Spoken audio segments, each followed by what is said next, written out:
Chocolate. We all love it and eat it in all shapes and sizes.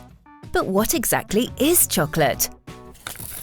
Here in the high north, chocolate is made by combining cocoa powder with ingredients like sugar and mango butter.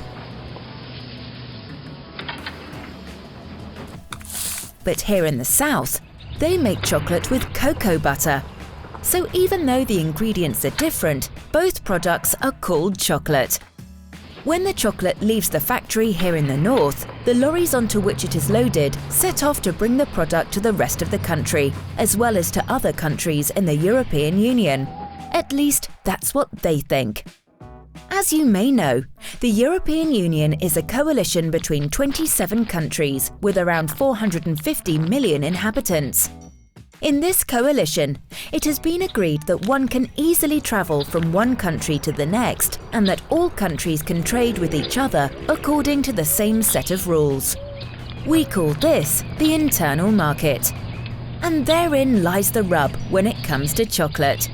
Because not everyone defines chocolate in the same way. Here in the South, for instance, they consider that only foods made with cocoa butter may be called chocolate.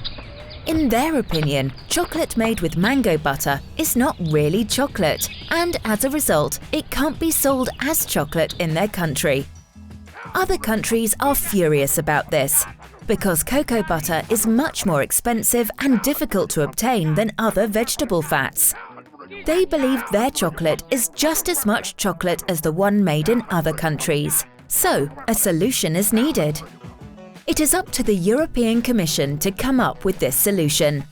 This is the executive body of the European Union, which allows the internal market to function properly. So it needs to come up with a proposal that brings clarity to the chocolate chaos and ensures that the same rules for chocolate production and trade apply to everyone in Europe. The Commission has proposed that companies can replace the cocoa butter in their chocolate with other vegetable fats like mango butter and can still call the result chocolate. And that other member countries must permit the sale of this chocolate in their country. They have submitted this proposal to the Council of Ministers and to the European Parliament. The Council of Ministers is made up of ministers from each country in the European Union. The European Parliament represents the citizens of all EU member states. It consists of individuals elected by the inhabitants of each country. The proposal will be adopted by the European Commission if both the Council of Ministers and the European Parliament accept it.